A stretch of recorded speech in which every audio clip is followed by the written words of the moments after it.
दोस्तों नमस्कार। आज हम लोग जानेंगे मैसूर राज्य के बारे में और हैदर अली एवं टीपू सुल्तान के बारे में। तो दोस्तों मैसूर राज्य को जानने से पहले हमको कुछ पीछे चलना पड़ेगा। मैसूर राज्य पहले विजयनगर साम्राज्य का एक प्रांत हुआ करता था, याद रखिएगा। विजयनगर मैसूर राज्य विजयनगर का एक सूबा हुआ करता था 1612 ईस्वी में। विजयनगर का एक शासक था वेंकट द्वितीय, याद रखिएगा वेंकट द्वितीय। उस समय मैसूर का प्रधान था राजा वाडियर।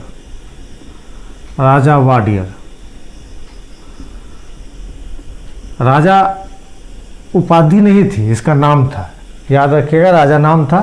लेकिन वेंकट द्वितीय ने 1612 ईस्वी में राजा वाडियर को राजा की उपाधि के साथ स्वतंत्रता की मान्यता दे दी, याद रखिएगा स्वतंत्रता की मान्यता दे दी। वेंकट द्वितीय ने राजा वाडियर को स्वतंत्रता की मान्यता दे दी। वाडियार वंश के शासनकाल में मैसूर राज्य अपना बहुत विकास करता है, लेकिन इसकी बुरी स्थिति 1732 ईस्वी में शुरू होती है, याद रखिएगा 1732 ईस्वी में शुरू होती है, जब मैसूर राज्य का शासक एक नाबालिग इमाड़ी कृष्णराज बनता है। इमाड़ी कृष्णराज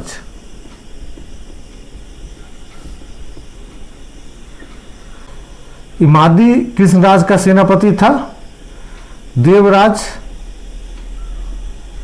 और वित्त मंत्री था नंजराज, याद रखिएगा। सेनापति और वित्त का प्रमुख था नंदराज। दोस्तों दोनों भाई था और दोनों सत्ता पर अपना नियंत्रण रखता था। 1750 ईस्वी आते आते दक्कन की जो राजनीतिक स्थिति है बहुत तनावपूर्ण हो गई। हम एक बार 1750 की दक्कन की स्थिति को समझते हैं। एक मैप है, यहाँ देखिए, ये 1750 ईस्वी में भारतीय राज, दक्कन के भारतीय राज। तो मैप में यहाँ देखिएगा ये ट्रावनकोर है, याद रखिएगा। यह ईस्ट इंडिया कंपनी का संरक्षित राज था। यहाँ आप जो देख रहे हैं ये कर्नाटक राज है, जो ईस्ट इंडिया कंपनी का मित्र राज था, याद रखिएगा। यहाँ मद्रास, जहाँ ईस्ट इंडिया कंपनी का व्यापारिक केंद्र था। यहाँ देख रहे हैं आप ये हैदराबाद का निजाम का क्षेत्र है और यहाँ आपका मैसूर राज्य है, याद रखिएगा। और यहाँ जो देख रहे हैं जगह, ये आपको मराठा क्षेत्र था, यहाँ पेशवा का प्रभाव था। मैसूर के अंतर्गत माहे एक जगह थी जहाँ फ्रांस का व्यापारिक केंद्र था, याद रखिएगा फ्रांस का व्यापारिक केंद्र था। अब मैसूर के साथ समस्या क्या थी कि निजाम भी अपना विस्तार करना चाह रहा था। जैसा कि आप जानते हैं कि निजाम मोहम्मद शाह के समय अपनी स्वतंत्र सत्ता स्थापित कर ली थी, बाद में वो भी यहाँ अपना विस्तार करना चाह रहा था। मराठा भी इधर अपना विस्तार करना चाह रहा था। दूसरी तरफ ईस्ट इंडिया कंपनी जो अवसर खोज रही थी कि मैसूर पर आक्रमण हम करें। इसका कारण था कि यहाँ जो मैसूर का जो यह क्षेत्र है जो मालाबार कहा जाता था, वो समुद्र से लगता था, वो व्यापारिक केंद्र था। यहाँ इलायची, काली मिर्च आदि का व्यापार होता था। एक कारण तो ये हो गया। दूसरा कारण था कि माहे जो फ्रांसीसी केंद्र था और फ्रांस ब्रिटेन का दुश्मन था, तो फ्रांसीसी केंद्र पर ईस्ट इंडिया कंपनी मैसूर पर अपना अधिकार करना चाह रही थी। तो दोस्तों मैसूर के लिए 1750 ईस्वी आते आते बहुत दबाव बढ़ता जा रहा था और हमेशा मराठा आक्रमण का भय बना रहता था। दूसरी तरफ निजाम आक्रमण का भय बना रहता था। इसी बीच एक हैदर अली नामक घुड़सवार सैनिक था जो नंद राज के अंतर्गत काम कर रहा था। इस परिस्थिति में वह सत्ता पर अधिकार कर लेता है और देवराज और नंदराज को साइड कर देता है, किनारा कर देता है। शासन पर तो अधिकार कर लेता है, लेकिन हैदर अली कभी भी सुल्तान की उपाधि धारण नहीं करता है। अब आगे हम लोग जानते हैं हैदर अली के बारे में। दोस्तों, हैदर अली साधारण घुड़सवार के रूप में नंदराज के अंदर काम शुरू किया था। एक साधारण घुड़सवार सैनिक था। अपने मेहनत का बदौलत डिंडी कुल का वो फौजदार बन जाता है, याद रखिएगा। लेकिन 1750 ईस्वी के आसपास मैसूर पे मराठा आक्रमण का भय व्याप्त हो जाता है। उसके अलावा निजाम के आक्रमण का भय बना रहता है। अंग्रेज़ों का भी वहाँ गिद्ध दृष्टि लगी हुई थी। इसी तनावपूर्ण माहौल में 1761 ईस्वी में शासन पर हैदर अली अधिकार कर लेता है, याद रखिएगा। नंदराज और देवराज को गिरफ्तार कर लेता है, याद रखिएगा। उसके बाद अपने साम्राज्य को मजबूत करने का हैदर अली प्रयास करता है और उसको वहाँ सफलता मिल जाती है, क्योंकि 1761 में पानीपत के तृतीय युद्ध में मराठा पराजित हो जाता है, याद रखिएगा। तो मराठा अपने साम्राज्य को मजबूत करने पर लग जाता है। उसकी नज़र मैसूर राज से हट जाती है। इसी बीच हैदर अली अपने साम्राज्य को मजबूत करता है, अपने पकड़ को मजबूत करता है, याद रखिएगा। एक शस्त्रागार की स्थापना करता है फ्रांसीसी के सहयोग से। एक प्रशिक्षण केंद्र की स्थापना करता है हैदर अली। उसके बाद हैदर अली के समय 1767 में से 1769 के बीच प्रथम आंग्ल मैसूर युद्ध शुरू हो जाता है। उसका कारण यह था कि अंग्रेज निजाम और मराठा को अपने तरफ मिला के मैसूर पर आक्रमण करने की योजना बनाता है। यह हैदर अली को पता चल जाता है। हैदर अली क्या करता है कि मराठा और निजाम को अपने तरफ मिला लेता है, धन और क्षेत्र के लालच को देकर। और इसके साथ ही युद्ध की शुरुआत हो जाती है। कर्नाटक पर हैदर अली आक्रमण कर देता है। हैदर अली कर्नाटक पर आक्रमण कर देता है और बीच में अंग्रेज क्या करता है कि निजाम को अपने तरफ मिला लेता है, तो निजाम साथ छोड़ देता है हैदर अली का, याद रखिएगा। फिर भी हैदर अली इसमें विजय होता है। कारण क्या है, तो हैदर अली मद्रास की घेराबंदी कर देता है।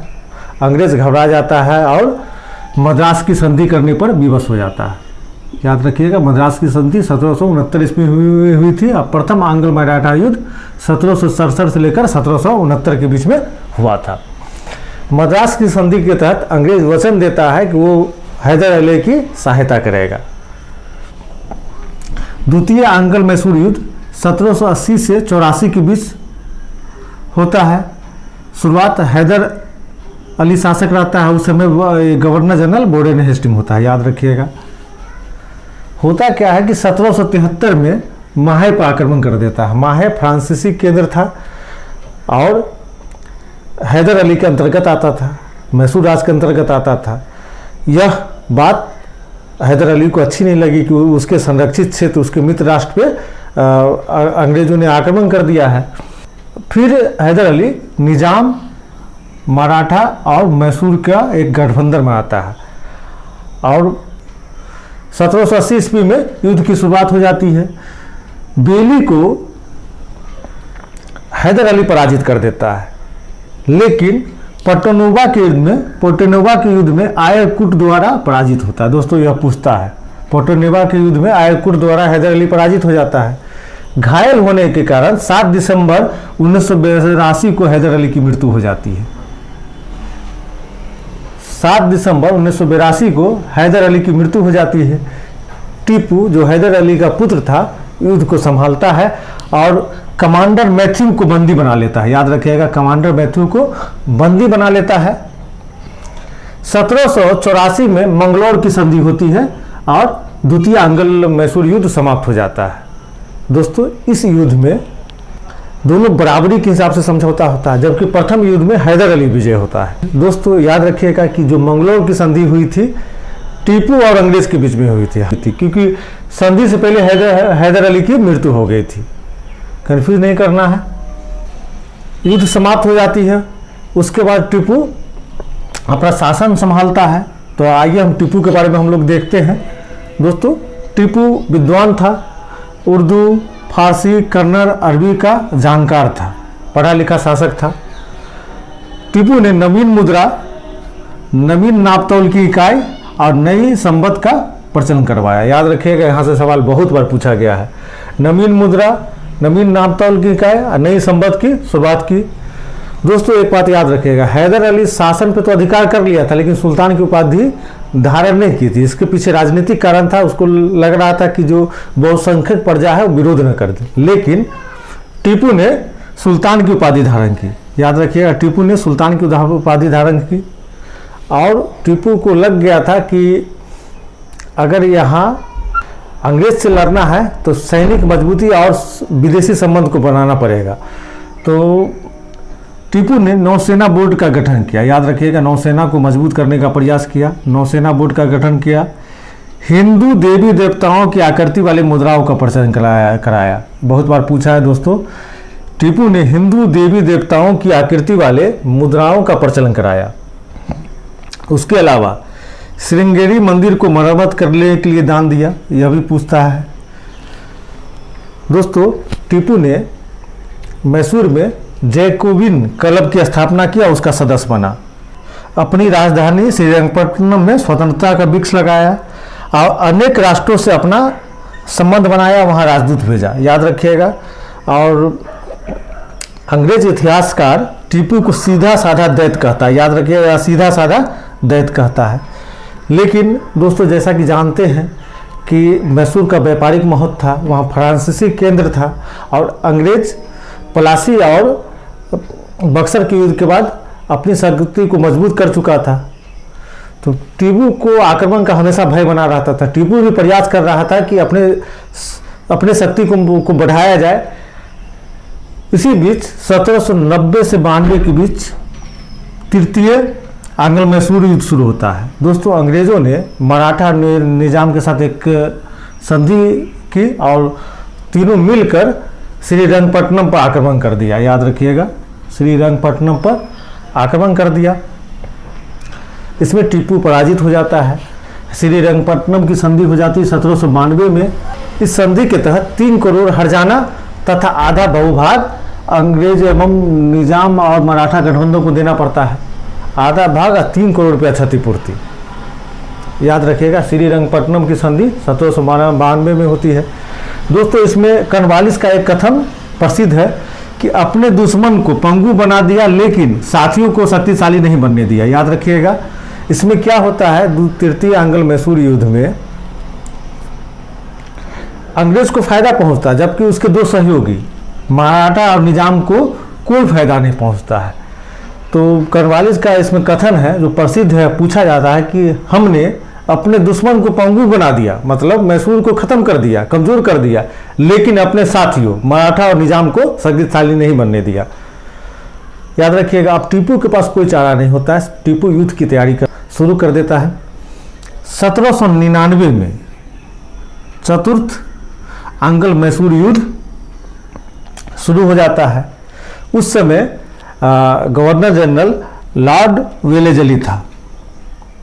2 महत्वपूर्ण सैनिक कमांडो को बुलाया जाता है इस युद्ध में। एक का नाम था वेलेजली हैरिस और दूसरा का नाम था स्टुअर्ट। याद रखिएगा, पूछता है वेलेजली हैरिस और स्टुअर्ट। ये दोनों अंग्रेजों की तरफ से युद्ध का नेतृत्व करता है। टीपू पराजित होता है और 1799 में उसकी मृत्यु हो जाती है और मैसूर राज को अंग्रेजी साम्राज्य में मिला लिया जाता है। उस समय गवर्नर जनरल वेलेजली था, उसको आयरलैंड के लॉर्ड समाज मैसूर जीतने की खुशी में मार्क्वींस की उपाधि देता है, मार्क्वींस की उपाधि से सम्मानित करता है। दोस्तों, एक बार हम युद्ध को सही से देख लेते हैं जो याद हो जाएगा। प्रथम आंग्ल मैसूर युद्ध 1767 से 1769 के बीच हुआ था और हैदर अली इसमें विजय हुआ था। ठीक है। प्रथम आंग्ल मैसूर युद्ध की समाप्ति मद्रास की संधि से हुई थी। मद्रास की संधि हुई थी 1769 में। याद रखिएगा, 1769 में। द्वितीय आंग्ल मैसूर युद्ध 1780 से 1744 के बीच हुआ था। शुरू किया था हैदर अली मैसूर की तरफ से, अंत में टीपू संभालता है जब हैदर अली को 1782 में मृत्यु हो जाती है, याद रखिएगा। इस समय वायसराय था वॉरेन हेस्टिंग। यह युद्ध मैंगलोर की संधि से समाप्त हुआ था। मैंगलोर की संधि 1784 ईस्वी में हुई थी। तृतीय आंग्ल मैसूर युद्ध 1790 से 1792 के बीच हुआ था। इस समय शासक था मैसूर का टीपू और गवर्नर जनरल था कॉर्नवालिस। तृतीय आंग्ल मैसूर युद्ध की समाप्ति श्रीरंगपट्टनम की संधि से हुई थी, याद रखिएगा, जो 1792 में हुई थी। चतुर्थ आंग्ल मैसूर युद्ध 1799 में हुई थी और इस समय गवर्नर जनरल लॉर्ड वेलेस्ली था, याद रखिएगा। अब इसको हम कैसे याद करेंगे कि कौन संधि कब हुई है। दोस्तों एक ट्रिक है, यहाँ देखिए, MS पहली संधि हुई थी मद्रास की संधि, दूसरा मंगलोर की संधि और तीसरा श्रीरंगपट्टनम की संधि। दोस्तों अब मंगलोर और मद्रास में आप कंफ्यूज कर सकते हैं, तो याद रख लीजिएगा, जब हम लोग मंगलोर लिखते हैं, मद्रास लिखते थे MAD, आप मंगलोर लिखते हैं तो MAN, तो जो सबसे पहले आएगा मद्रास, बाद में मंगलोर, तो हम लोग समझेंगे कि सबसे पहले मद्रास था, दूसरा मंगलोर। तो कोड याद रहेगा MMS वीडियो फॉर्मेट होता है, MMS आपको याद रहेगा। तो एक बार और देख ले कि प्रथम आंग्ल मैसूर युद्ध 1767 से 1769 के बीच हैदर अली शासक था मैसूर का। द्वितीय आंग्ल मैसूर युद्ध 1780 से 1784 के बीच मैसूर का हैदर अली शासक था, लेकिन 1782 में हैदर अली की मृत्यु हो जाती है, टीपू संभालता है। उस समय गवर्नर जनरल वॉरेन हेस्टिंग था। तृतीय आंग्ल मैसूर युद्ध 1790 से 92 के बीच शासक टीपू था मैसूर का और कॉर्नवालिस गवर्नर जनरल था। चतुर्थ आंग्ल मैसूर युद्ध, यह डेट पूछता है 1799 में। इस समय टीपू जो मैसूर का शासक था और लॉर्ड वेलेस्ली गवर्नर जनरल था। दोस्तों संधि का डेट पूछा जाता है। मद्रास की संधि 1769 में हैदर और अंग्रेज के बीच, याद रखिएगा, हैदर और अंग्रेज के बीच। मंगलोर की संधि दोस्तों टीपू और अंग्रेज के बीच, याद रखिएगा, टीपू और अंग्रेज के बीच। कारण क्या था कि इस युद्ध की शुरुआत तो हैदर अली के समय हुई थी, लेकिन हैदर अली की मृत्यु हो गई थी। बाद में टीपू युद्ध को संचालित करता है। टीपू और अंग्रेज के बीच मंगलोर की संधि होती है। श्रीरंगपट्टनम की संधि टीपू और अंग्रेज के बीच, याद रखिएगा। दोस्तों चौथी कोई संधि नहीं होती है। दरअसल कारण यह था कि टीपू पराजित होता है और युद्ध स्थल पर ही उसकी मृत्यु हो जाती है। तो एक बार देख लीजिए, मद्रास की संधि पहले हुई थी, दूसरा मंगलोर की संधि, तीसरा श्रीरंगपट्टनम की संधि। MMS, M Madras, M Mangalore और S श्रीरंगपट्टनम की संधि।